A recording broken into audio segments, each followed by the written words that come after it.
Dans le nom du Seigneur Jésus-Christ. Nous remercions le Seigneur pour la grâce qu'il nous a accordée de venir dans sa présence ce soir. Amen. Amen. Amen. Si on peut rapidement prendre nos Bibles. Nous allons lire dans deux passages comme d'habitude.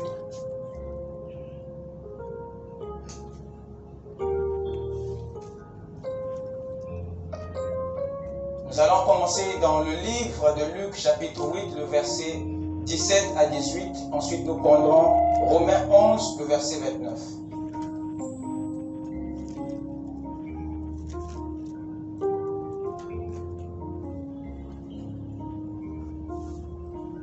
Car il n'est rien de caché qui ne doive être découvert. Rien de secret qui ne doive être connu et mise au jour. Prenez donc garde à la manière dont vous écoutez, car on donnera à celui qui a, mais à celui qui n'a pas, on ôtera même ce qu'il croit avoir. Prenez donc garde à la manière dont vous écoutez, car on donnera à celui qui a, mais à celui qui n'a pas, on ôtera même ce qu'il croit avoir. Amen. Amen. Avec nos têtes inclinées. Seigneur notre Dieu, nous te remercions, Seigneur, de nous avoir appelés cet après-midi dans ta présence, Père. Tu es descendu en ce temps du soir pour appeler à nouveau des Adams et des Èves à revenir à la communion qui avait été brisée.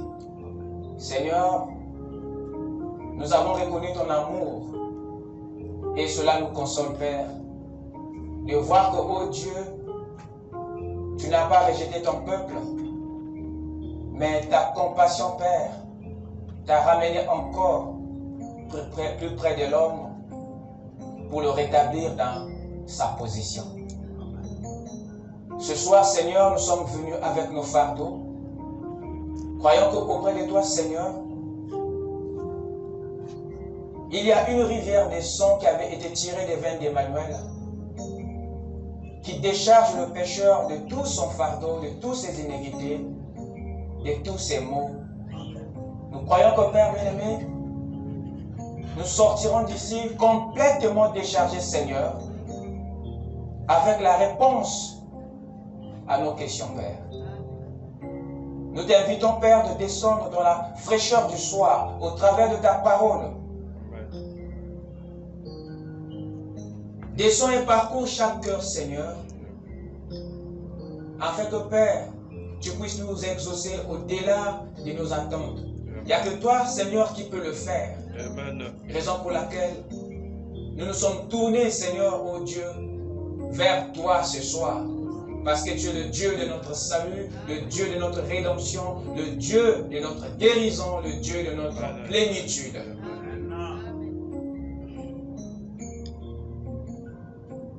Puisses-tu bénir ta parole, Père, car c'est en elle que nous trouvons les vitamines spirituelles pour grandir dans la foi et dans l'esprit. Laisse que, Père, nos âmes soient éclairées, que le soleil, Seigneur, qui avait brillé à l'aube de la création, puisse briller à nouveau dans nos cœurs pour dissiper les ténèbres du péché, afin que, Père, tous les isolants soient ôtés, Père, et que l'énergie puisse circuler depuis l'âme jusqu'au corps, Seigneur, amenant l'épanouissement complet du corps, de l'esprit et de l'âme. Amen. Oh Dieu, nous venons encore comme Moïse, Seigneur, enlever nos souliers dans ta présence, afin que ta divinité, Seigneur, puisse circuler en nous. Amen. Et guérir tous nos maux, Seigneur, tous nos maladies. Amen. C'est pourquoi, Père, assis sur tes promesses, Père, revêtu de ton autorité, Père, j'ordonne à tous les démons de quitter cet endroit, de quitter le corps et les esprits, d'aller loin dans le lieu d'arrivée, son chemin de retour. Amen.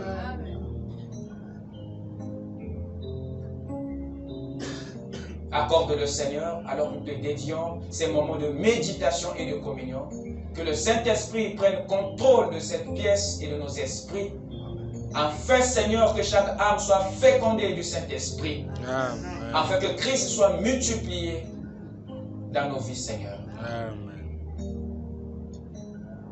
Nous t'avons ainsi prié, Père, dans le nom qui ne faillit jamais, le nom qui est respecté dans toutes les dimensions, le nom qui est respecté par tous les esprits des cieux et de la terre, le nom par lequel l'épouse a été rachetée, le nom par lequel nous sommes exaucés et guéris, le nom du Seigneur Jésus-Christ.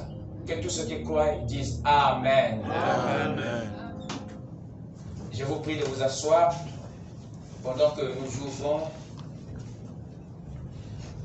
dans Romains chapitre 11, le verset 29.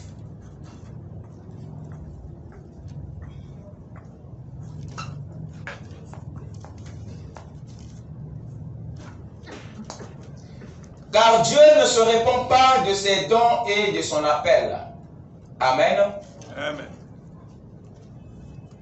Je vais encore partir dans Marc chapitre 16.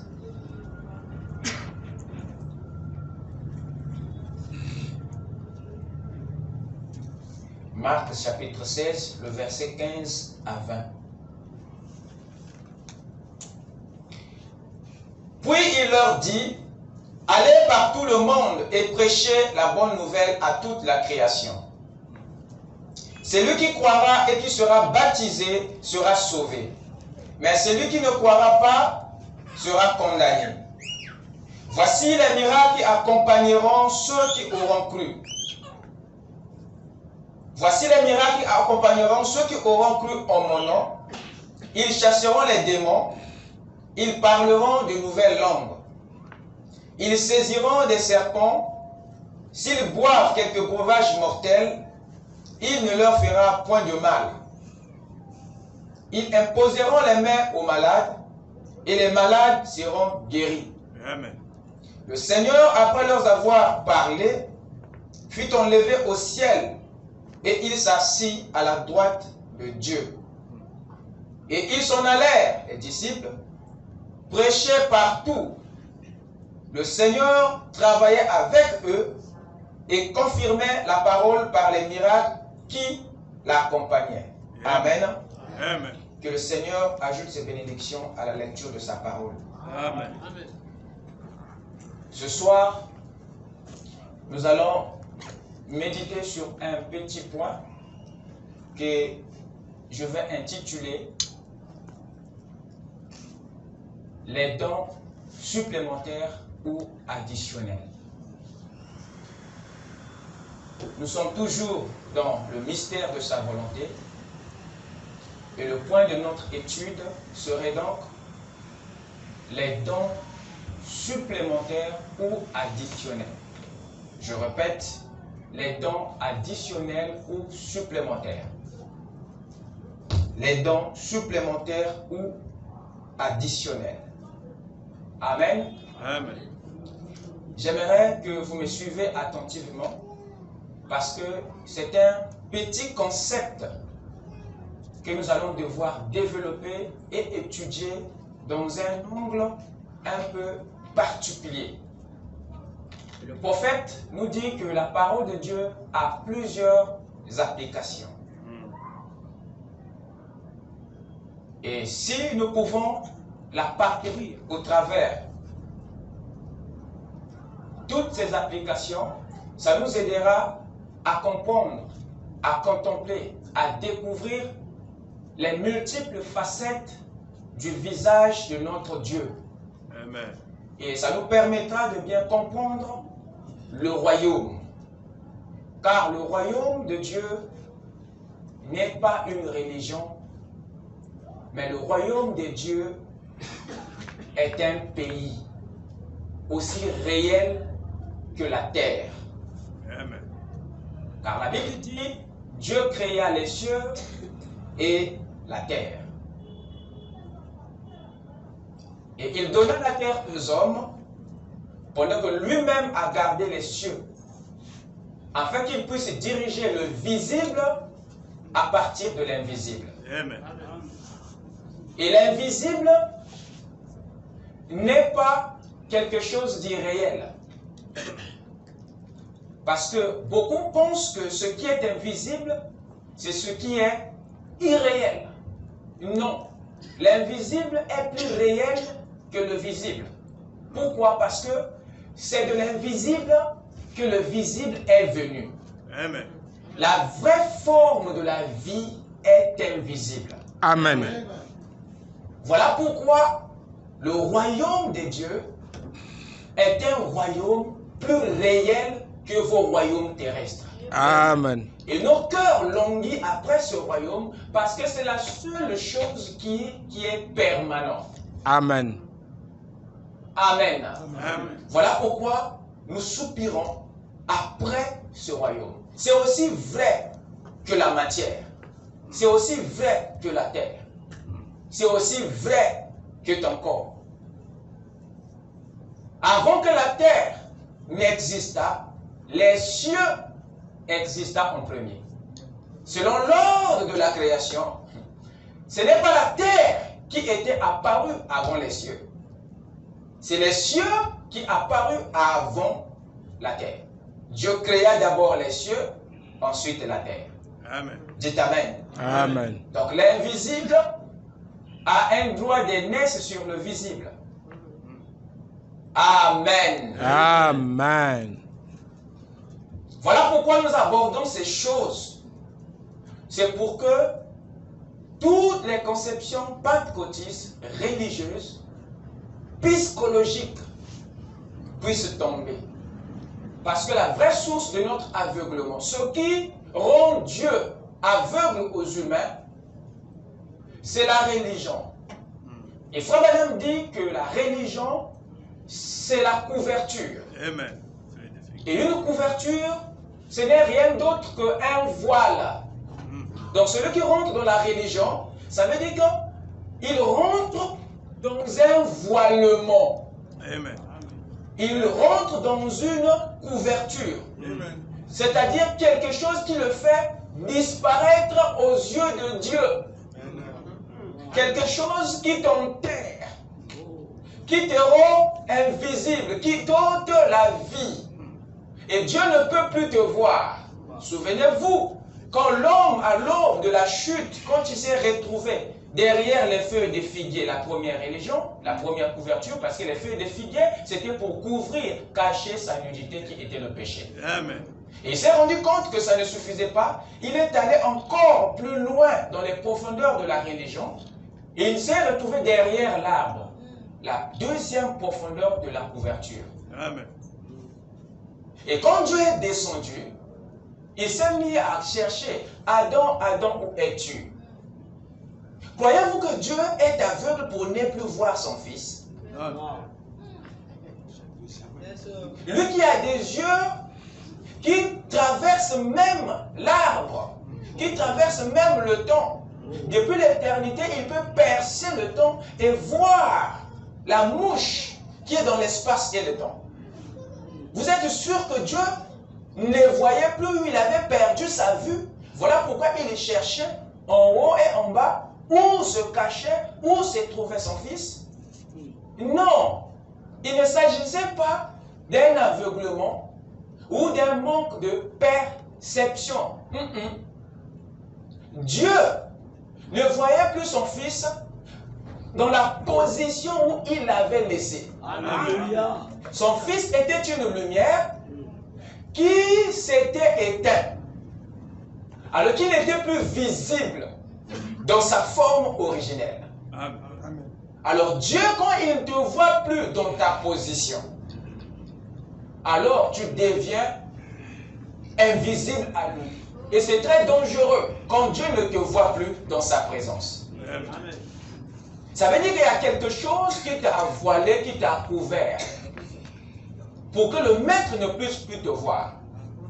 Parce que la communion avec Dieu repose largement sur ta visibilité. Amen. Amen. Dieu veut nous voir constamment dans sa présence. Dieu veut que nous soyons permanemment visibles. Voilà pourquoi il a dit que votre lumière luise, brille devant les hommes.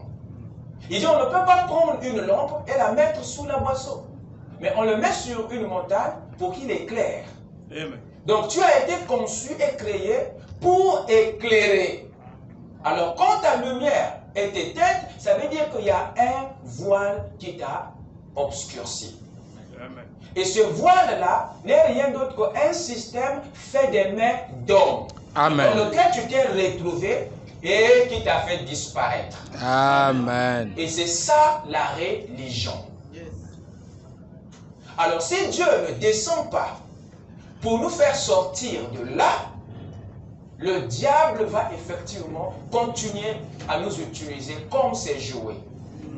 Voilà pourquoi cette bonne nouvelle du royaume doit être prêchée à toute la création Yes, avant sir. que la fin vienne. Amen. Et cette bonne nouvelle n'est pas un évangile de la religion. Non, monsieur. N'est pas un évangile d'une quelconque église, non. Mais c'est l'évangile, le message du royaume. Amen. Amen. Amen. Voilà pourquoi il faut que nous retrouvions les traces de notre royaume, les traces de notre roi, pour que nous puissions avoir une autorité sur la terre. Est-ce que quelqu'un m'écoute ce soir? Amen. Qu'est-ce qui se passe? Nous avons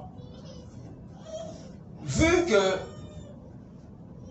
le don était une capacité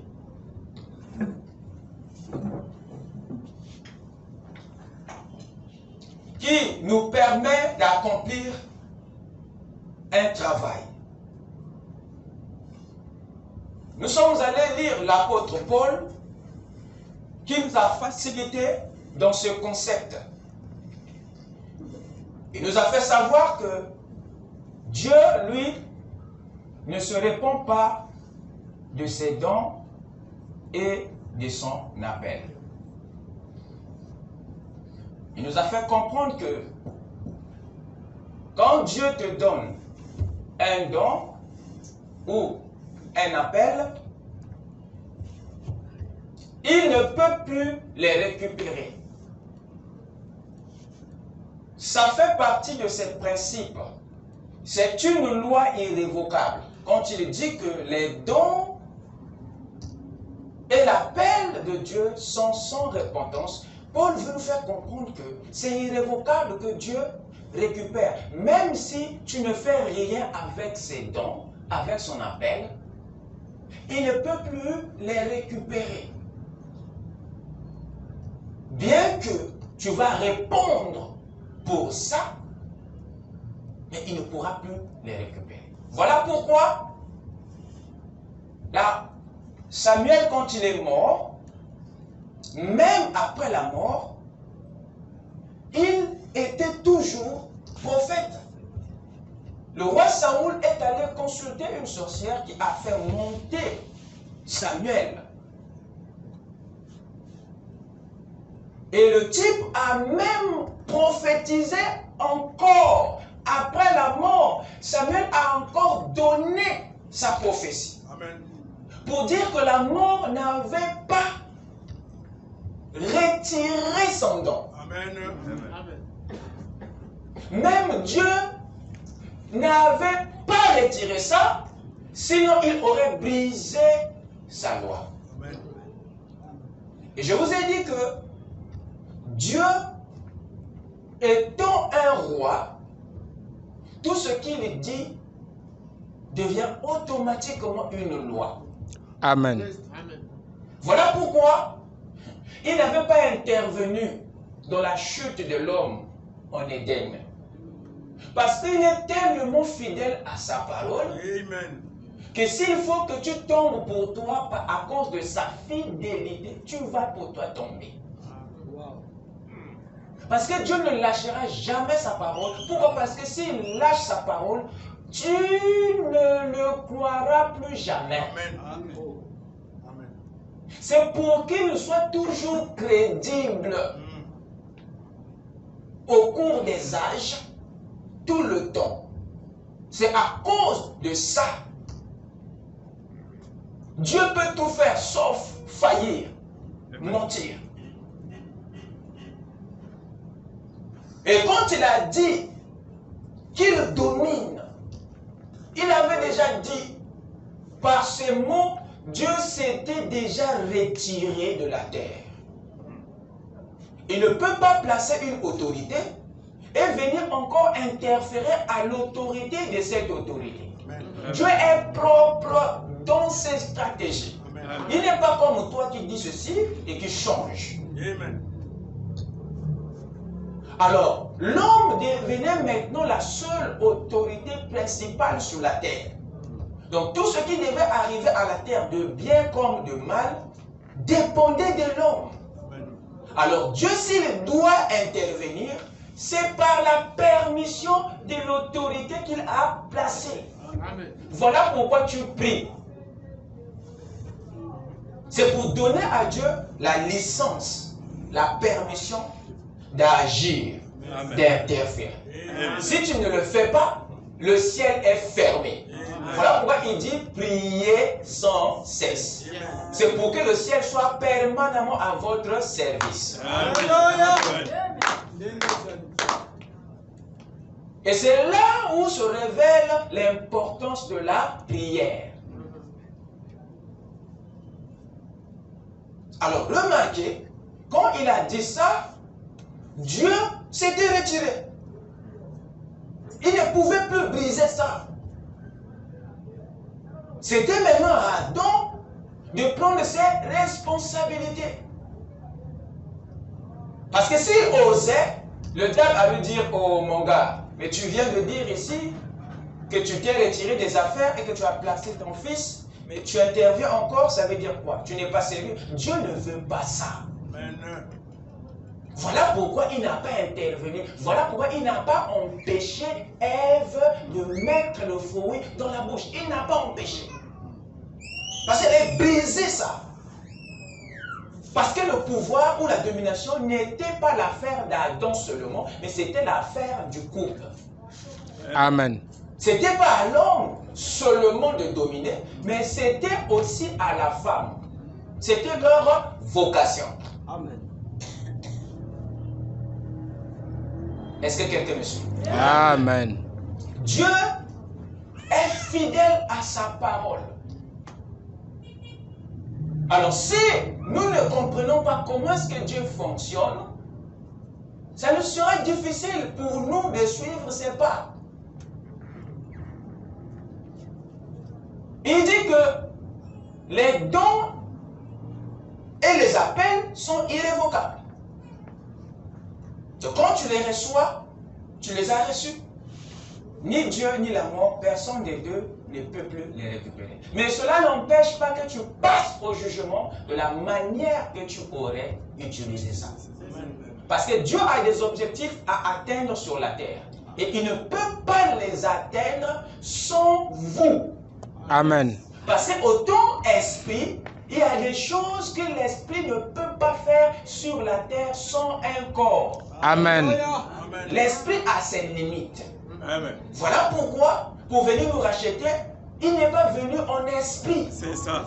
Il s'est fabriqué un corps pour rendre la présence de l'esprit légale sur la terre. Amen. Dites Amen. Amen. Voilà pourquoi vous êtes appelés dans la Bible le corps de Christ. Pas le corps de Jésus. Lisez bien votre Bible. Amen. Nous sommes le corps de Christ, pas le corps de Jésus. Je répète. Nous sommes le corps de Christ, pas le corps de Jésus. Christ, c'est le Saint-Esprit. Christ, c'est le roi. Amen. Le Messie, point. Le roi, point. Christ, c'est l'Esprit. Amen. Amen. Amen. Et cet esprit-là a maintenant un corps qui n'est plus celui qui est né de Marie, mais un corps qu'il s'est racheté au prix du sang que le corps de Marie lui a livré. Amen. Amen. Alors, toi, tu deviens maintenant le temple du Saint-Esprit qui est Christ. Amen. Alors, c'est maintenant dans ton corps que Christ termine son ministère, Amen. accomplit ses objectifs. Amen. Voilà pourquoi tu dois garder ce corps pur, parce que c'est la demeure du roi. Amen. Voilà maintenant la raison de ta sainteté. Dites Amen. Amen. Donc ce n'est plus une faveur ou une vie. La sainteté n'est pas une vie religieuse. Non, mon frère. Tu n'as pas besoin d'être religieux pour être saint. Ça n'a rien à voir avec la religion. La sainteté ou la sanctification, la pureté, la purification, c'est le mode de vie de tous les citoyens du ciel. Amen. Parce que ces habitants n'ont rien à voir avec la souillure. Amen.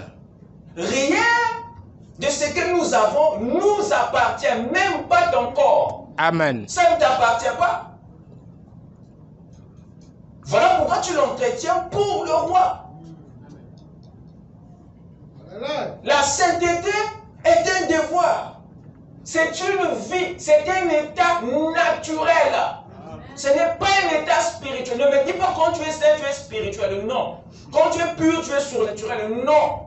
Quand tu es pur, c'est ça ton véritable état naturel. Amen. C'est comme ça que Dieu est censé te voir pur. C'est ton état originel. Tu n'as pas à prouver quoi que ce soit. Non, non, non, non. Tu n'as qu'à le manifester. Voilà pourquoi Dieu nous dit, ne fais pas ceci, ne fais pas cela. Ce n'est pas pour son bien, mais c'est pour ton bien. Tout ce que tu fais de mal, ça ne touche même pas Dieu, mais ça te détruit toi. Amen. Parce que Amen. le mal est contre ta nature originelle. Amen. Tu as été créé pour être pur, pour vivre dans la pureté. Quand tu brises cette vie, tu t'auto-détruis. Donc c'est pour notre bien que Dieu a placé les lois, les principes. En fait, c'est pour protéger la vie qu'il t'a donnée. Amen. Mais vous pensez que la parole est dure, le message est dur, il y a trop de lois. Quelle loi? Mais ce sont des principes. Voilà pourquoi vous comprendrez que même les animaux que Dieu avait interdits dans l'Ancien Testament, ça avait sa raison d'être. Dieu a créé certains animaux pour être des purificateurs de l'environnement. Par exemple, le porc, lui, il récupère toutes les impuretés que vous évacuez, que la terre produit. Lui, il les consomme parce qu'il a une chair qui est comme un magasin. Son corps est conçu de façon à digérer les impuretés et à les dompter. Donc quand vous voyez le corps du porc, c'est un corps, c'est une prison. Toutes les impuretés qui rentrent en lui, ils sont digérés, transformés, maîtrisés, apprivoisés et même tués. Alors, lorsque vous mangez le porc, il y a de forts risques que vous récupérez ces impuretés-là en vous. Ce qui peut développer dans votre chair des maladies et accourter l'espérance de votre vie. Amen. Donc ces animaux étaient impurs. Vous remarquez que Dieu les avait sélectionnés de façon précise parce que c'est lui qui connaît la vocation de chaque animal sur la terre. Alléluia. Il y a d'autres poissons qui vivent dans les océans. Leur travail, c'est de nettoyer les déchets que les autres poissons libèrent. Eux, ils ne vivent que des déchets des autres. Parce que ce sont des agents nettoyeurs. C'est la verda dans le fleuve. Wow. Et voilà pourquoi il a interdit de ne pas manger tous les poissons qui n'ont pas d'écailles. Parce que eux, c'est des conservateurs des bactéries. Donc ils sont conçus de façon que même s'il avale un microbe, ce microbe-là ne peut pas le détruire. Mais le microbe est maîtrisé dans son organisme. Et il peut le garder aussi longtemps qu'il a envie. Et ça ne lui fait rien. Mais quand tu viens, toi, le manger, alors tu reçois la chose. Et ça te démolit. Amen. Donc Dieu n'est pas idiot, mes chers amis. Quand il n'avait pas encore une solution pour ça dans l'Ancien Testament, il a interdit. Quand le médicament est venu par Jésus-Christ, il dit ok, bingo. C'est là maintenant qu'il vient, il dit ok, mangez maintenant tout ce qui se vend dans le marché. À condition que ça soit fait avec action de grâce. Parce que c'est que ta prière purifie. Amen. Toutes les bactéries, toute l'hybridation que le poulet, que le porc a conservé. Dis Amen. Amen. Amen. Nous servons un Dieu parfait. Voilà. Alors quand vous comprenez le pourquoi des lois et des principes, vous allez vous rendre compte que la meilleure sécurité dans la vie, c'est de se mettre derrière la parole de Dieu. Amen. Même si c'est dur, sachez que c'est pour notre bien. Amen. Ne dites pas que dans le message, la parole, il y a trop de... C'est la protection, mon frère. Yes, sir. D'ailleurs, pour commencer, il n'y a jamais eu une liberté sans loi. Non, monsieur. Pour que tu sois libre, il faudrait que tu aies des principes. Amen. En dehors des lois et des principes, il n'y a aucune liberté. Alléluia. Amen. Amen. Alors, vous remarquerez que notre Dieu est ainsi. Et il nous aime tellement qu'il nous a gardés derrière sa parole. Mais l'homme n'a pas compris ça. Nous l'avons traité comme avait traité le troisième serviteur, avait traité comme le maître avait été traité par le troisième serviteur. Je savais que tu es dur et méchant, qui moissonne là où tu n'as pas sémé. Le maître a dit, vous êtes sûr? Il ne comprenait pas l'attitude du maître. Et c'est ça notre problème. On pense que Dieu est contre nous, alors que c'est l'amour d'un père pour sa famille. Amen. Yes, sir. Par cette déclaration, nous découvrons que le don est une capacité qui est au service de l'appel. Le don est un potentiel qui te permet d'accomplir ton appel. Et l'appel, par contre, est le travail que le don accomplit pour Dieu au travers de toi. Amen. Je répète,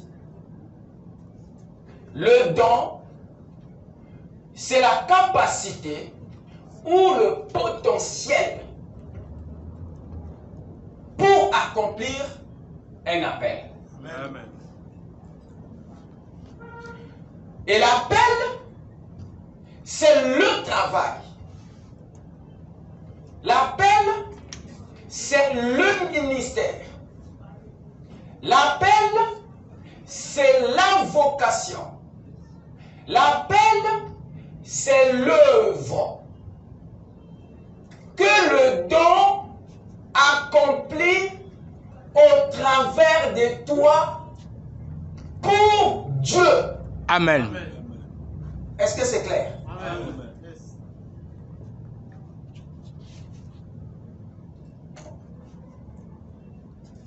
Et nous avons avancé jusqu'à toucher les 3 conditions traditionnelles. Et là-bas, nous avons dit que pour qu'un don opère avec succès dans notre vie, il doit remplir 3 règles traditionnelles, 3 conditions traditionnelles. 1. Le don, il doit être approprié. À quoi? À l'appel. 2. Il doit être proportionnel à l'appel. 3. Il doit être supérieur à l'appel.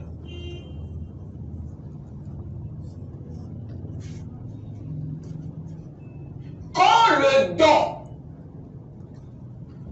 n'est pas approprié à l'appel, quand le don n'est pas proportionnel à l'appel, lorsqu'il n'est pas supérieur à l'appel, il y a quelque chose qui ne va pas.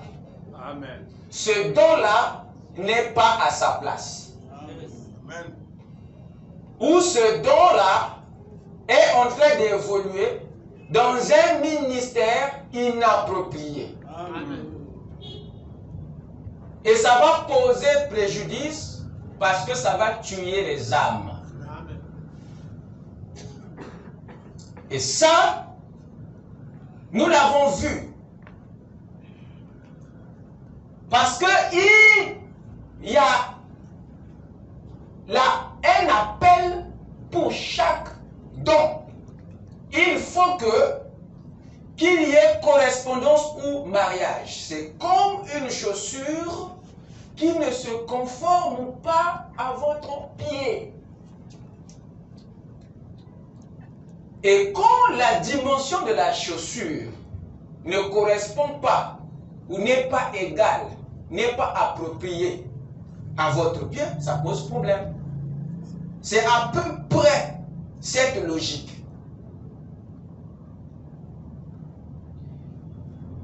Et nous avons lu Frère Branham, si vous me le permettez de le répéter. Il nous a dit ceci, dans essayer de rendre un service à Dieu sans que ce soit sa volonté. Au paragraphe 232, il dit ceci: peu importe combien vous avez d'onction, il vous vous faut vous mettre à la place que Dieu a prévue. Amen. Amen. Et il a encore dit ceci. Donc, les dons et les appels sont repentance, paragraphe 12. Je l'ai ici en anglais. Il dit, et je crois que les dons et les appels, comme je l'avais dit dernièrement, ils sont sans repentance. Et vous êtes nés ici, sur la terre, dans le monde, avec ces dons.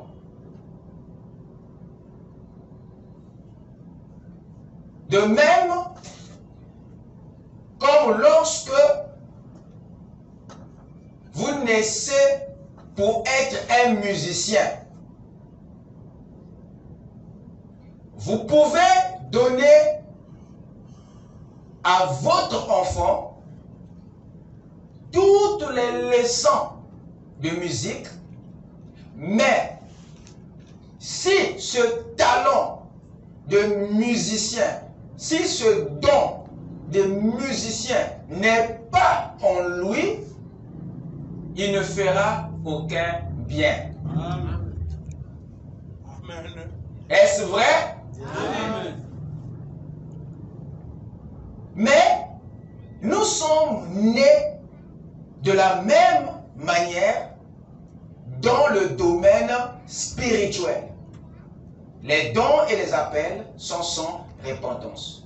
Il montre par cette dernière phrase que ce qui se passe dans le domaine naturel est le même dans le domaine spirituel. Pourquoi? Parce qu'il y a des dons naturels et il y a des dons spirituels. Amen. Amen. Il montre par cette déclaration la correspondance, l'équilibre entre la tâche, le ministère que tu veux accomplir et la capacité que tu as. Alors tu ne peux pas tenir cette responsabilité alors que tu n'as pas un don équivalent à cela, approprié à cela. Même si tu apprends des leçons, on te donne, mais c'est la capacité qui gère le ministère. Amen. Amen. Et il a encore ajouté quelque chose dans l'influence d'un autre. Écoutez ce qu'il dit. Je vais commencer à partir de la paragraphe 65. Vous êtes avec moi? Amen. Il dit ceci. C'est là où nous voulons maintenant apprendre une leçon. Si cet homme que Dieu avait béni dans sa fonction, mais il n'était pas satisfait avec cela, il voulut prendre la place de quelqu'un d'autre. Ce n'est pas qu'il n'avait pas de capacité, il avait un don, mais au lieu qu'il reste dans son appel, il s'est mis à vouloir aller accomplir la vocation qui ne se mariait pas à son don. Il continue.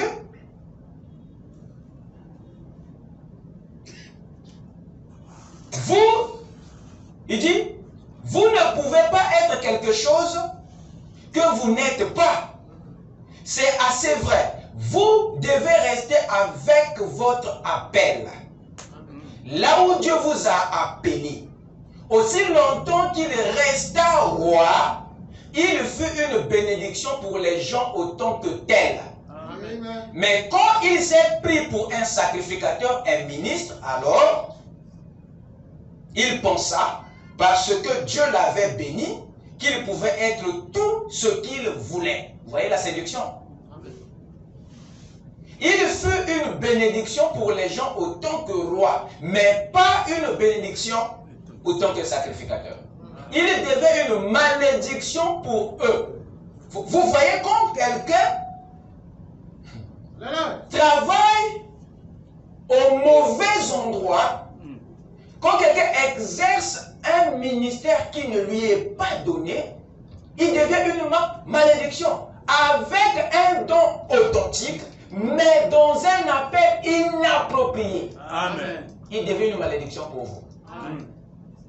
Dans la simplicité. Parce qu'il ne vous fera pas du bien. Et le diable va profiter de cette faille pour vous introduire dans le péché. Parce qu'il ne peut plus exercer l'autorité divine quand il n'est pas dans sa position. Amen. Voilà pourquoi il y a mort d'homme. Je peux poursuivre? Amen.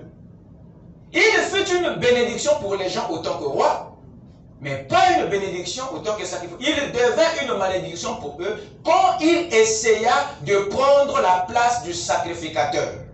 Et nous en avons beaucoup comme cela. Amen. Voilà ce que le prophète dit. Tout le monde veut porter le ballon. Voyez-vous?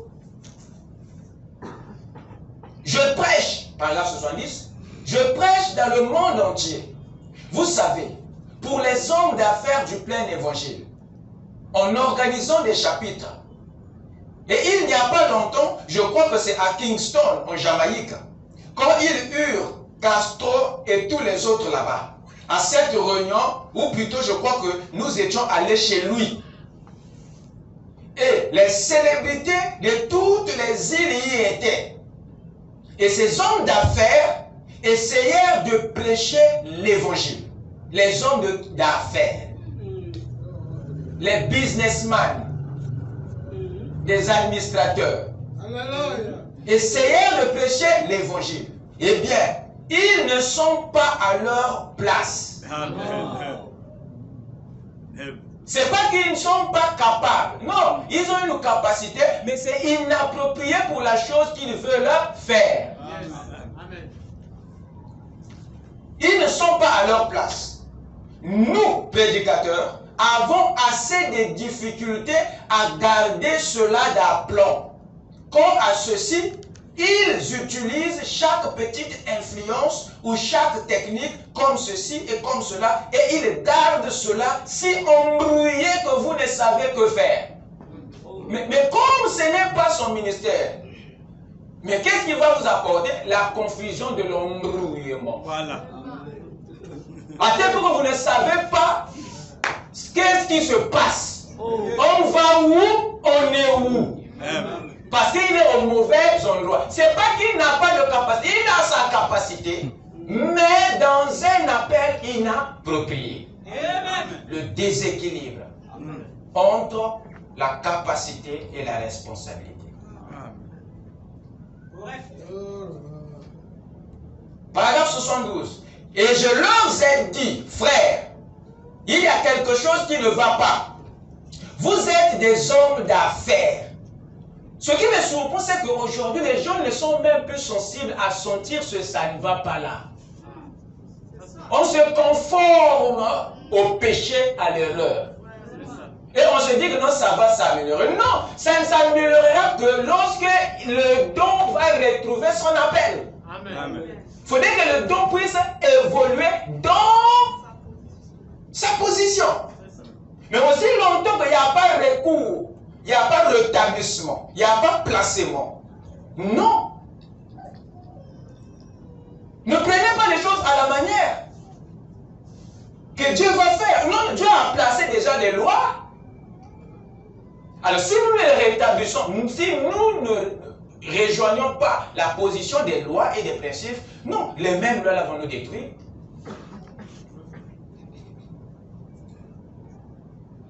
Je leur ai dit, frère, il y a quelque chose qui ne va pas.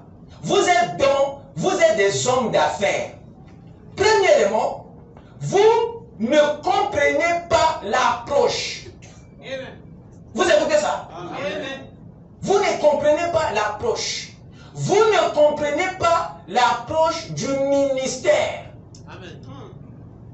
Parce que le ministère est un don dépendant d'un appel de Dieu. Amen. Dieu a placé dans l'église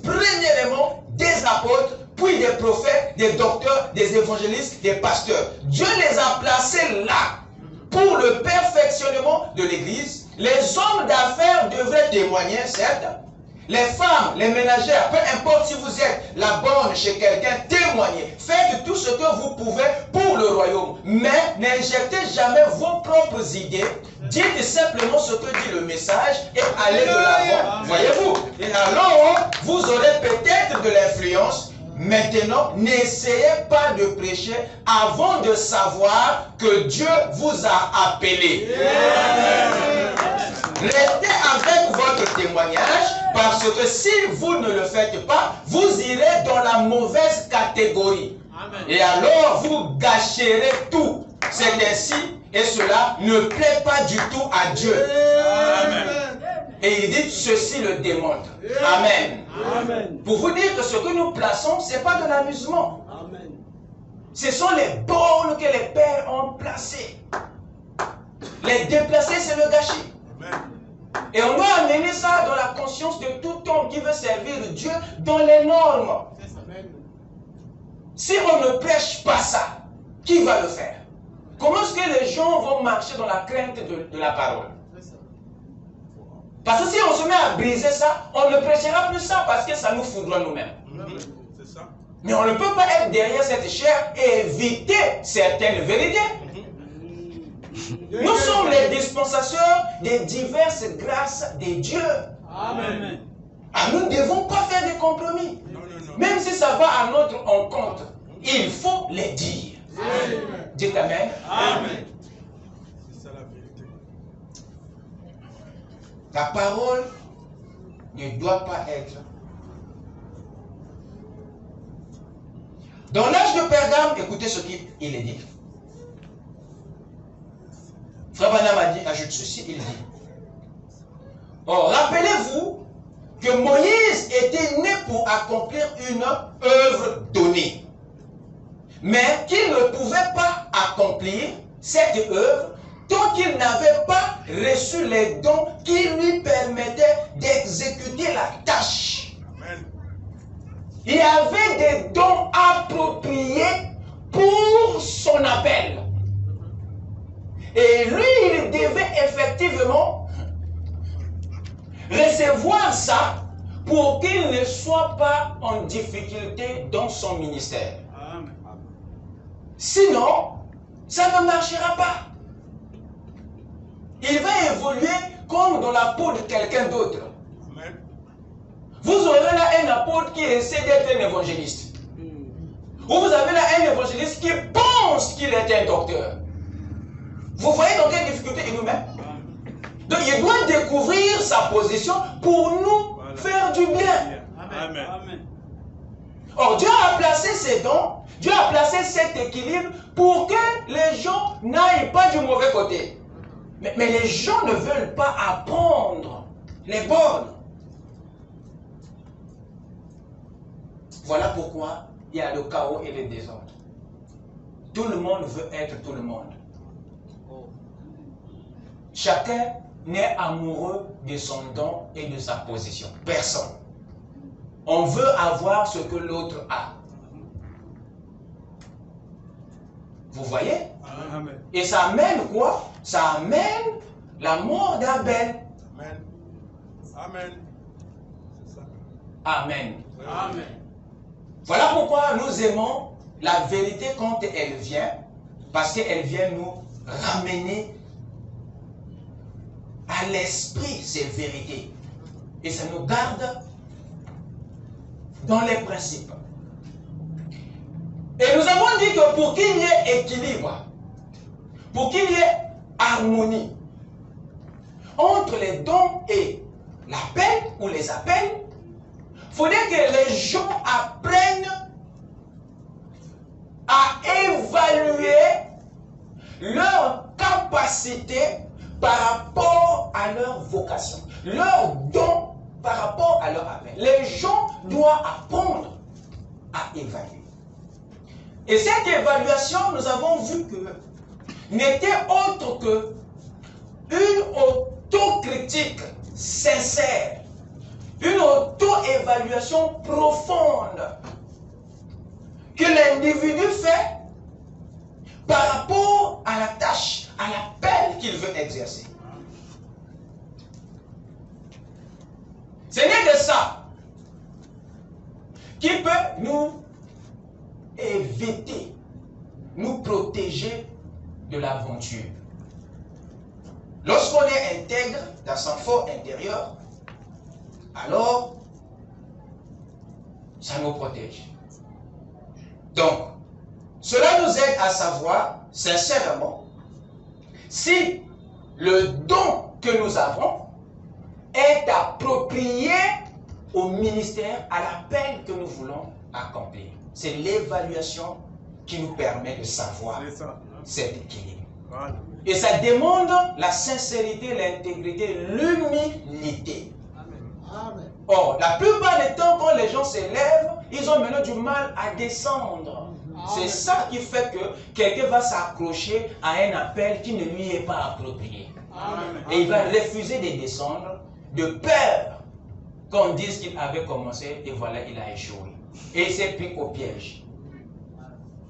Ça, c'est le comportement des courageux. Voilà pourquoi les véritables fuient, ont tendance à fuir. Parce que ce qui leur donne cette attitude, c'est cette auto-évaluation. Quand ils regardent, ils disent, hein? Non. Il a cette tendance, il dit, il a tendance de fuir. Mais quand vous voyez quelqu'un, au prime abord, dès la première opportunité, qui vient, qui n'a même pas la crainte, il y a quelque chose qui ne va pas. Amen. Amen. S'est-il déjà assis? Quand on regarde, il n'y a aucun endroit où il était assis. Quand on regarde bien, il était tout le temps debout. On comprend, voilà pourquoi il a le courage d'affronter la tour sans pourtant calculer et évaluer. Alors lorsqu'il entre maintenant dans la construction, on se rend compte que même les fondements, on n'avait pas coulé.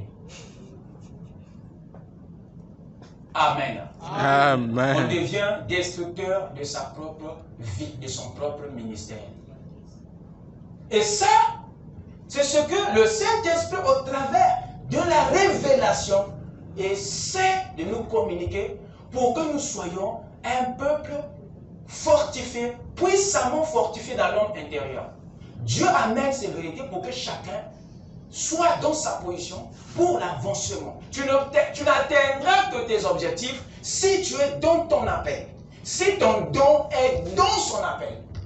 Si ta capacité exécute exactement sa responsabilité. Amen. Vous êtes aussi important que ceux qui sont à la chair. Dites Amen. Amen. Parce qu'il y a des choses que nous, on ne peut pas faire sans votre don. Dieu a fait ça de cette manière. Paul dit que, imaginez que dans le corps, si tous les membres du corps étaient tous des yeux, le corps allait ressembler à quoi? Si tous les oreilles voulaient devenir tous des pieds, on aurait un monstre. Ce qui fait la beauté du corps, c'est le fait que le bras est resté dans sa place. Et il est content pour les mouvements et le rôle qu'il fait. Parce Amen. que ça contribue au corps. Amen. Tout ce que la bouche fait, c'est pour avancer le corps. Tout ce que les pieds font, c'est pour déplacer le corps d'un point à un autre. Chacun est fier de son boulot, de son rôle. Peu importe sa taille, sa dimension. Le travail qu'il fait, c'est tout le corps qui bénéficie. Amen. Conclusion, alors les organes les plus petits deviennent les plus importants. Amen. Amen. Amen. Donc tu n'as pas le droit de te minimiser. Non, non, non. Aujourd'hui, l'homme a tué pratiquement beaucoup d'animaux sur la terre. Même les insectes. Attendez seulement qu'un jour, tous les moustiques disparaissent. Vous allez voir qu'il y a des maladies qui vont apparaître que vous n'aurez même plus le remède. Parce que vous pensez que les moustiques, quand ils vous piquent, ils nuisent à votre santé. Oui, c'est vrai. Ça, c'est la direction que la chute avait donnée à chaque élément de la nature. Mais laissez-moi vous dire que même dans cette perversion, il contribue à ce que le système soit maintenu. Amen. Les moustiques que vous voyez là, quand même il vous épique, c'est vrai qu'il vous communique les maladies, mais il y a autre chose aussi que vous recevez. Les mêmes choses vous immunisent contre certaines maladies. Quand il te pique, il te donne le palu, mais derrière ça, il te protège aussi contre d'autres maladies. Sans le savoir. Amen. Donc, quelque part, si les moustiques disparaissent, mon frère, on aura des problèmes. Si les vers de terre disparaissent, mon frère, on aura des problèmes. Parce que eux, c'est eux qui détruisent certaines matières et ils les aident à les décomposer rapidement. Parce qu'il y a certains éléments qui ne se décomposent pas rapidement. Alors, si leur décomposition traîne, alors ils deviennent la cause de beaucoup d'infections.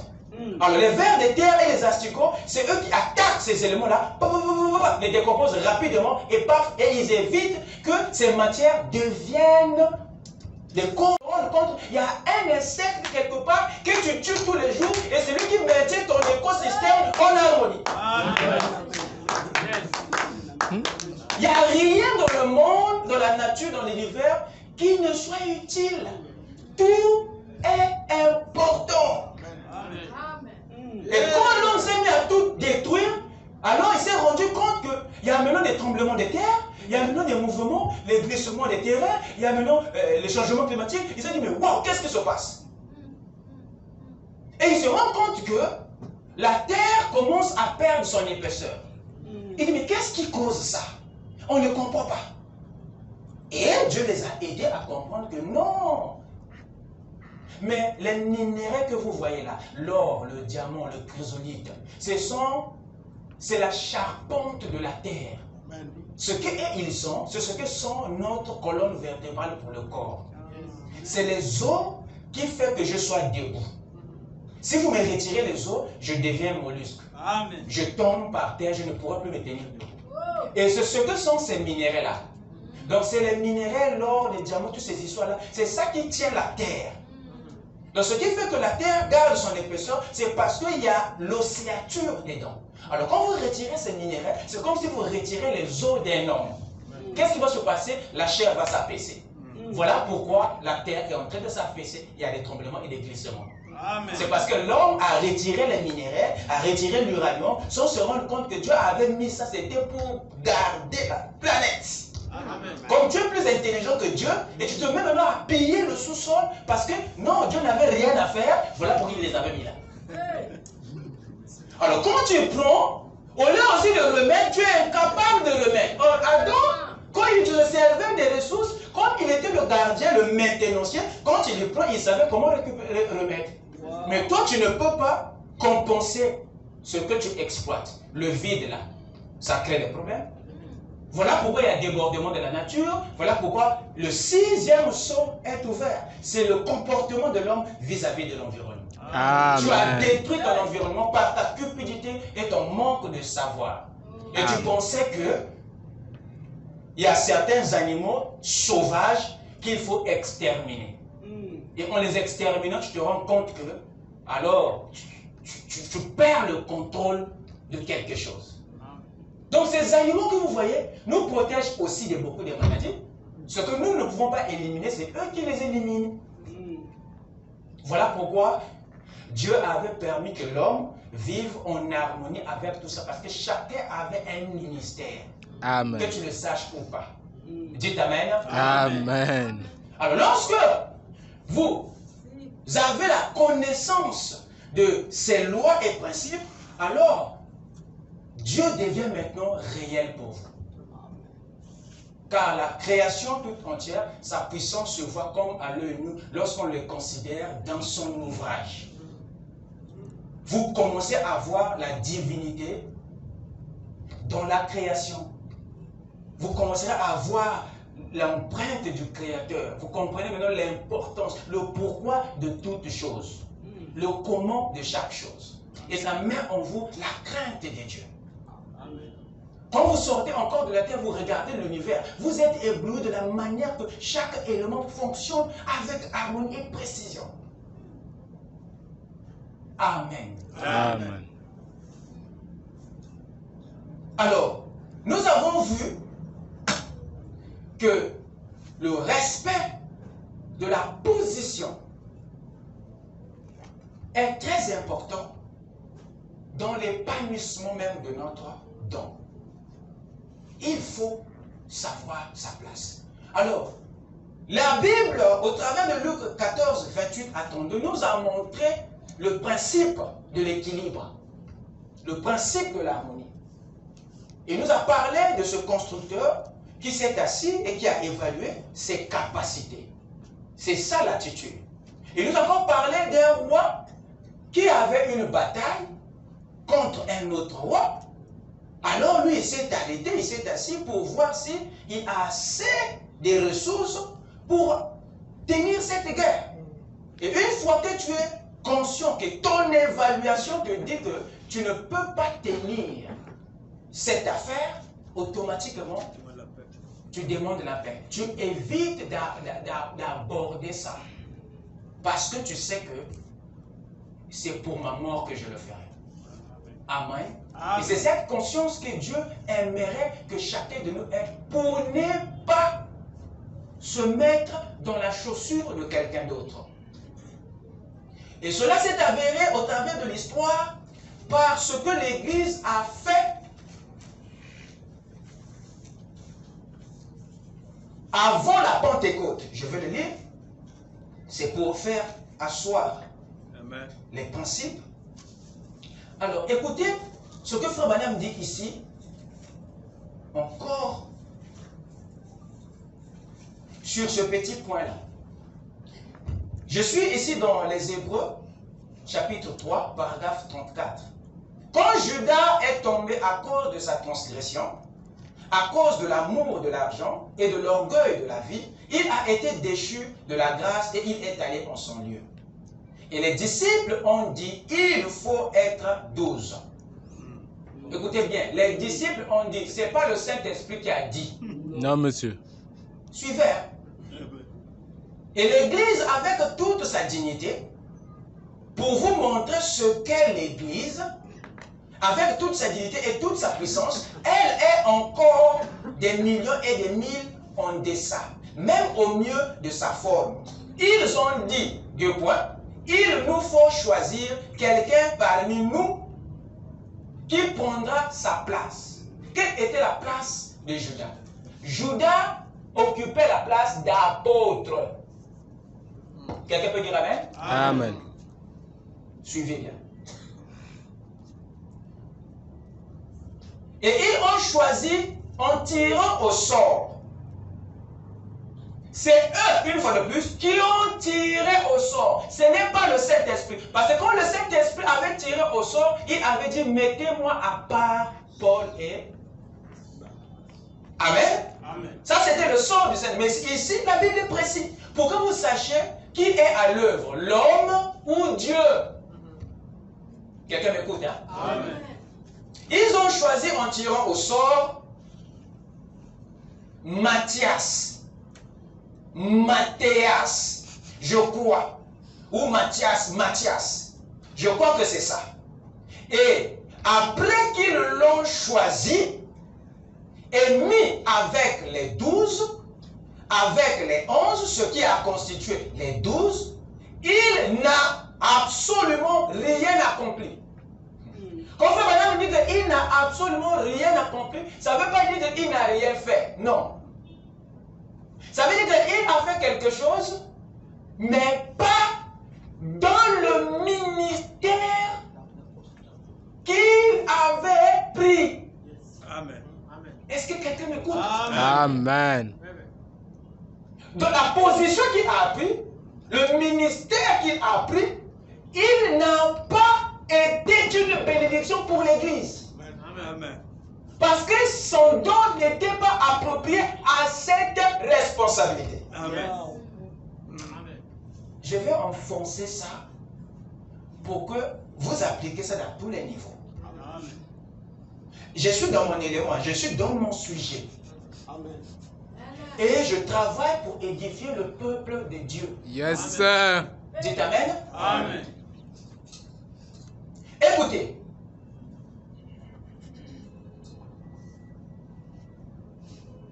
Il n'a absolument rien accompli. Ce qui veut dire que non, les hommes pouvaient voir que non, ah, c'est bon, Mathias, ça la biloko. Le Saint-Esprit, pour lui, n'a rien accompli. C'est Dieu qui dit il n'a rien fait. Peu importe vous les hommes. Vous dites, vous donnez le point de valeur. Dieu dit qu'il n'a rien fait. Mais le gars a posé des actes, mais ces actes n'étaient pas visibles par rapport à cette place. Écoutez, écoutez, écoutez, écoutez. C'est la seule fois où son nom est mentionné dans les Écritures. Là, c'était l'Église qui avait fait son choix à elle, par le Saint-Esprit. Paragraphe 35.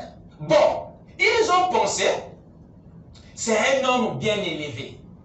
Du fait, madame, on rentre maintenant dans la psychologie des disciples.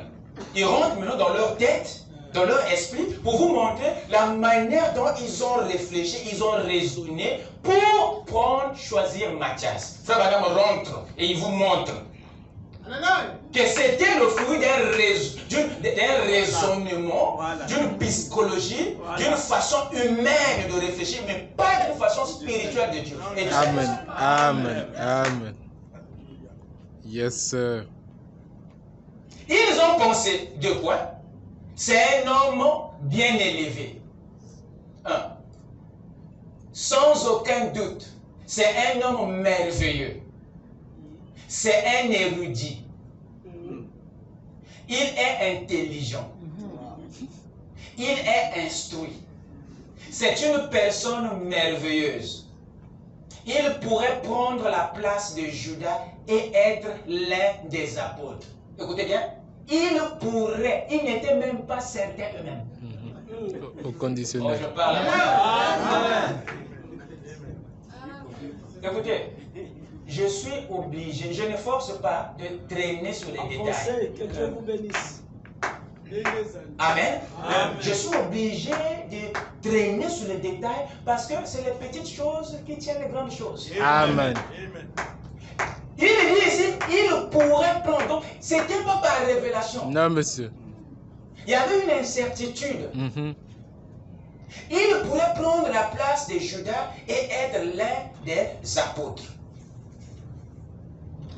Mais, vous savez, Dieu parfois fait certaines, à notre avis, certains des choix les plus insensés. Voilà, Dieu a vu un petit juif au nez crochu, colérique au possible. Regardez quand il soulève les critères de Paul. Ça n'a rien de trop bon par rapport à celui de Matthias. Matthias est doux, merveilleux. Mais regardez, Paul était sassafras.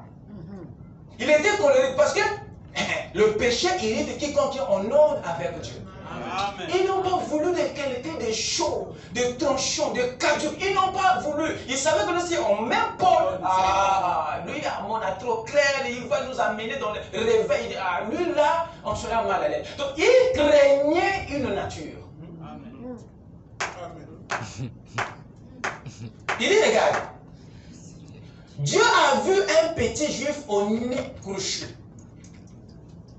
Le nez de Paul n'était pas tendu. Bon. Son nez était crochu. Pour dire que les odeurs que ceux des nez pointus pouvaient humer, lui ne pouvait pas les humer. Il ne pouvait pas être influencé par le parfum de votre prospérité, de votre richesse. Amen. Il n'était pas influencé par, vous voyez, la grandeur de vos galons, de vos tenues, de votre impression. Non, non, non. Il y a des odeurs que Paul ne pouvait pas sortir parce que son nez n'était pas levé. Amen. Alléluia. Donc quand tu passes avec ton parfum, lui ne peut pas les sentir. Lui, son nez est crochu, mon frère. Bon. Donc il va te traiter de la manière que Dieu veut qu'il te traite. Quand vous voulez qu'on le traite avec beaucoup d'égards, vous comprenez, tu sais. Vous ne savez pas ça. Amen. Donc il n'avait aucune influence. Non, monsieur. Il n'y a aucune odeur qui pouvait le prendre. Son nez était crochu, mon frère. Or, si le passe, il va sentir que non, je suis quelqu'un et tout ça. Tu passes zéro. Bon. Mais il est insensible. Oui, il est insensible. Frère Adam dit que le pasteur doit être désintéressé. Amen. Tu as l'impression qu'ils ne te voient pas, ils ne te sont pas. C'est la nature du pastorat, Amen. du ministère. Amen. Parce que si je mets à trop s'intéresser, alors ça ne sera pas bien de tomber sous l'influence de ton odeur. Amen. Mon fils sent l'odeur d'un champ que l'Éternel a béni. Amen. Mais il y a ces odeurs qui ne sont pas des odeurs de bénédiction, mais qui sont des odeurs de séduction. Ton nez est comment? Crochu ou ton. Parce que si ton nez est pointu, tu seras influencé par, vous comprenez, le parfum de l'église, Amen. des gens. Et tu vas marcher au rythme et au pas des brebis, alors que tu étais censé marcher devant les brebis. Amen. Est-ce que quelqu'un écoute? Amen. Le nez de Paul. Frère Branham, quand il souligne ça, c'est un caractère qui est caché là. Amen. Écoutez, Dieu a vu un petit juif au nez crochu, virgule, colérique au possible. Colérique au possible. La bouche tordue. Ça, ce sont des aspects qui sont en rapport avec le ministère. Bon. Deux points. Ça, c'est Paul. Frère Manon décrit comment est-ce que Paul réfléchissait. Il dit, je vais aller là-bas. Les arrêter tous. C'est comme ça que Paul était. Donc quand Dieu a vu Paul, il a vu un gars qui avait nos crochus, qui était histoire et tout, et qui était donc déterminé. Il dit qu'il partait là-bas, il dit, je vais les arrêter tous. Donc Paul était seul. Il n'avait que les lettres des sacrificateurs. Mais il incarnait une autorité à quel point lui seul il croyait qu'il pouvait emprisonner toute l'église de Jésus. Donc il était tellement convaincu qu'il peut les enseigner tous. Il peut les emprisonner. Vous comprenez? Les faire, faire de tous des prisonniers du Seigneur. Bon. Vous voyez, un individu a une telle conviction. Donc, oh, dites Amen. Amen. Que Dieu bénisse Paul. Amen. Seigneur, pour Yes, sir. Merci nous beaucoup. emprisonner, faire de nous des esclaves de Jésus. Amen. Parce que ces gens comme ça sont rares. Amen. Exact. Correct. Il croyait qu'il pouvait mettre tous ces disciples de Jésus là en prison. Bon. Et ceux qui ne voulaient pas, comptez qu'on a dit. Bon. Oh non, tu sais que moi, mes faiblesses, rentre avec tes faiblesses. Ils disent, oh non, tu sais que moi. Non, non, il dit, rentre. Bon. En fait, mon cas, moi, c'était rentre, il n'y a pas de cas à voir, rentre là-bas. Exact. À tel point que Paul d'Histoire dit qu'il est jeté en prison et les femmes et les hommes. Parce qu'il avait un mandat avec des écritures. Eh mon gars, pour vous faire de vous des prisonniers du Seigneur. Il Yes, te met en prison, il te bloque là-bas dans le lieu très saint, tu restes là. Yes, Et il sir. continue sa vie. Yes. Et Dieu dit qu'il avait besoin d'un homme comme ça. Donc le caractère de Paul était l'homme qu'il fallait à la place de Judas. Bon. C'est ce que frère Manuel nous fait comprendre. Et il dit, je vais les jeter en prison. Je vais faire ceci. Ça, c'était le choix de Dieu, dit frère Manuel. Les autres avaient choisi un érudit et un diplomate. Vous voyez la capacité de Matthias, un diplomate. Vous savez, non, mais un diplomate. Mais on n'avait pas besoin d'un diplomate. L'apostolat, ce n'est pas un ministère qui exige la capacité des diplomates. Non. Vous vous êtes trompés. Et frère Branham dit, ça c'est le choix de l'Église. Donc Paul, il dit, je suis dans Hébreux chapitre 5 maintenant, première partie, paragraphe 24. Mais ils l'ont tiré au sort, mais il n'a jamais rien fait, Matthias. Ça montre le pouvoir qu'a l'Église, là de faire des choix, pour élire ses diacres et envoyer ses prédicateurs dans différents endroits. Bien des fois, c'est charnel.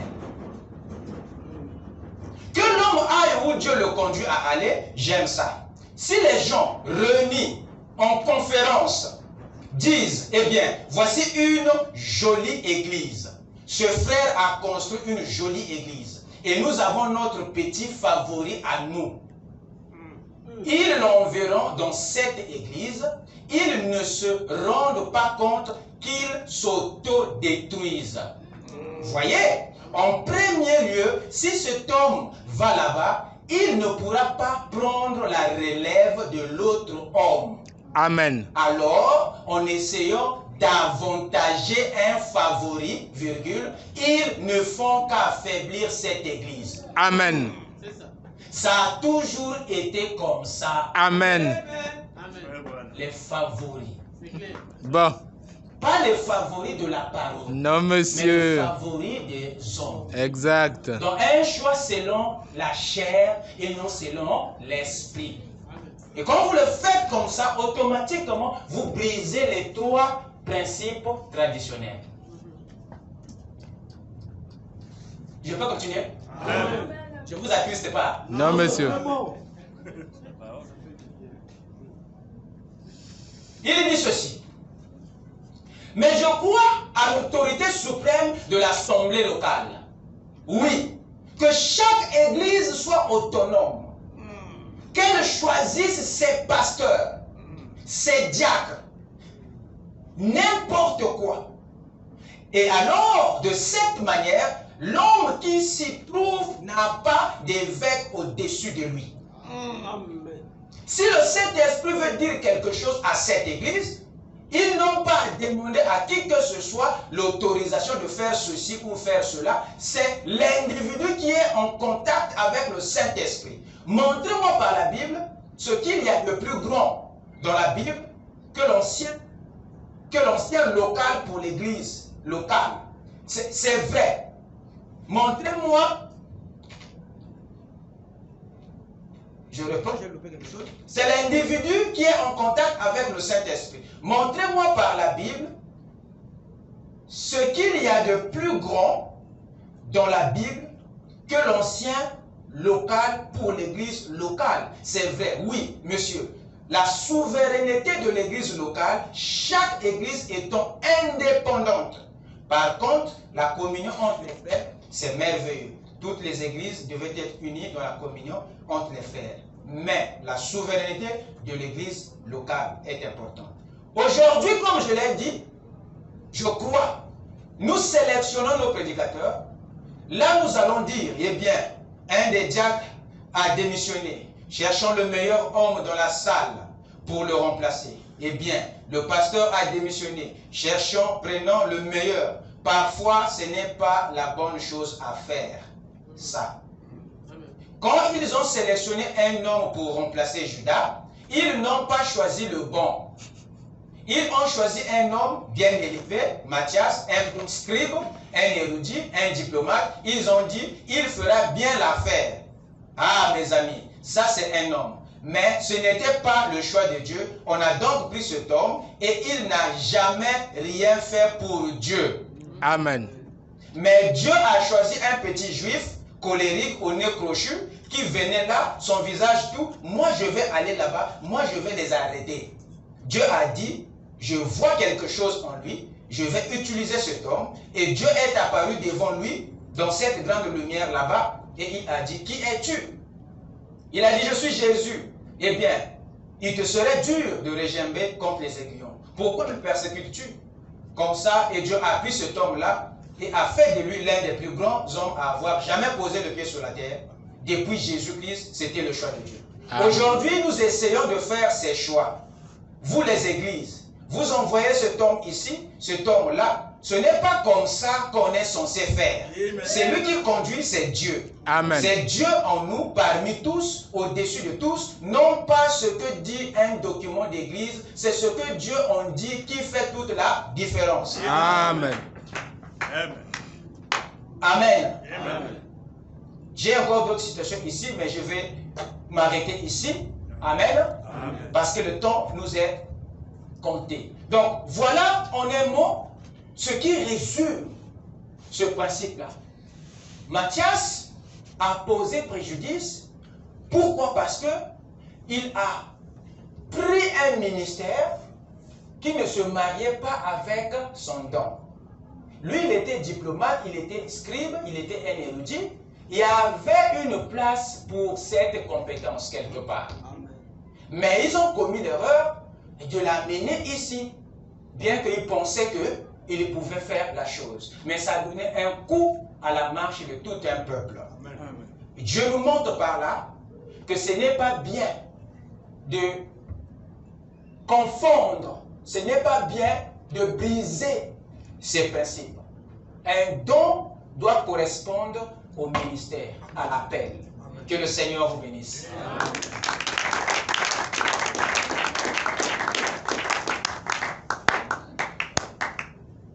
En tout cas, je n'ai pas pu prendre mon sujet, les dons supplémentaires ou additionnels. C'est pas grave, je pense que dimanche, on va entrer. Amen. Amen. Amen. Qu'est-ce qui ont compris la parole? Amen. Acclamons le Seigneur. Parfois, c'est quand on revient que ça devient de plus en plus clair. Amen, c'est vrai. Pourquoi courir dans la révélation alors qu'il y a certains points qui n'ont pas été maîtrisés? Amen. C'est très important. Dimanche, soyez là à temps. Amen. Invitez les parents, les amis, parce que ce que nous allons apporter peut racheter quelqu'un quelque part. Amen. Que le Seigneur vous bénisse. Amen. Lèvons-nous.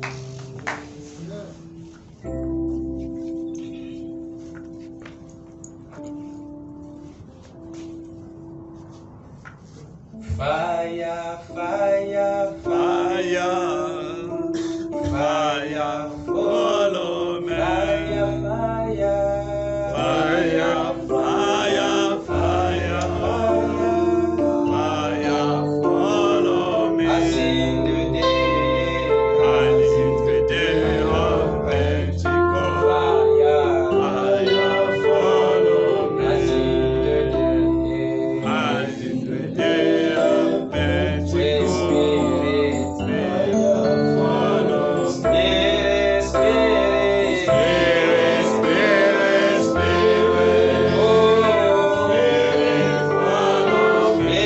Spirit, Spirit, Spirit, Spirit, Spirit, follow me. as in the day, As in the day of Pentecost. Spirit, Spirit, follow me. as in the day, As in the day of Pentecost. with fire, Fire, follow me. fire, fire, Fire, fire, fire. Fire, follow me. fire, fire, Fire, fire, fire. Fire, follow me. as in the day, As in the day of with Pentecost. fire, Fire, follow me. as in the day, As in the day of Pentecost. Spirit, follow me. que chacun puisse prier, murmurer quelques mots de prière, que chacun parle à son Dieu, pendant qu'il se trouve au milieu de nous. Pense à ta vocation, mon frère. Pense à ta mission, ma soeur. Que Dieu fasse grâce afin que tu saisisses le but de ton existence et la peine de ta vie. Qui te révèle des dons afin que tu puisses être efficace sur cette terre. Pour que quand tu quitteras cette planète, que tu dises comme Paul, j'ai marché dans la foi et voici que j'ai terminé. Une couronne alors m'attend de oh Dieu, descends Seigneur, que révèle à chacun l'essentiel de la vie, Seigneur. L'essentiel de la vie, Seigneur, c'est la découverte de nos potentiels et de notre vocation. Accorde-le, Seigneur. Nous voulons être ce petit couteau par laquelle, Seigneur, tu vas transformer le monde, tu vas changer le monde. C'est un petit groupe, Père, que tu as envoyé. Allez partout dans le monde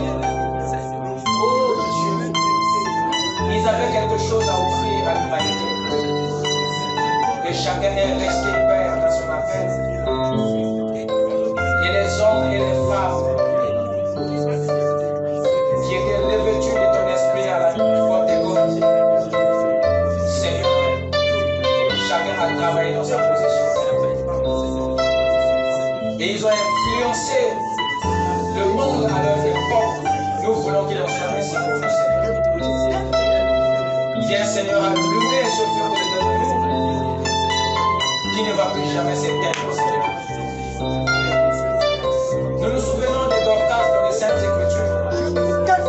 Oh Dieu, quand la ville avait quitté tous les villages qui étaient dans le deuil, chacun pouvait voir les œuvres de Dorcas. Combien elle était utile, Père. Combien elle était, Seigneur mon Dieu, importante dans sa vocation. À cause de cela, Seigneur, tu vas envoyer ton serviteur Pierre, qu'il a rappelé à la vie. Seigneur, nous voulons, Père, nous aussi ce jour-là, entendre le cri du Fils de l'homme, appelant Lazare à sortir des tombes, parce qu'il avait un don qui devait encore travailler. Il avait, Seigneur, un potentiel qui devait apporter quelque chose. Voilà pourquoi tu vas retirer Lazare de la tombe, parce que son don n'avait pas encore atteint son objectif. Il avait une vocation, un ministère à accomplir. Voilà pourquoi la voix est allée au-delà des ténèbres et a ramené Lazare dans le temps et dans l'espace. Seigneur, qu'il y ait une résurrection, Seigneur, ce soir, dans chaque porte, dans chaque femme, Seigneur, que ta voix de la parole, Père, puisse toucher nos âmes et que chaque Père revienne dans sa pression, revienne à la vie, Seigneur, pour servir le don que tu as mis en chacun de nous. Et que, Père, les objectifs soient atteints, Seigneur. Parce qu'en nous, en chacun de nous, Seigneur, tu as placé un don approprié. Seigneur, je prie que cela, Seigneur, puisse te servir. Pendant que nous sommes encore en vie, Seigneur. Pendant que la vie est encore dans nos corps, Seigneur. Père, Dieu, Père, Dieu, qui nous a déposé. Seigneur, nous ne voulons pas repartir avec le travail. Seigneur, nous voulons tout laisser, tout revenir, Seigneur. Et dire comme Jésus à la croix, tout est accompli, tout a été livré, oh Dieu. Accorde-le, Seigneur.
Puissant Père Céleste,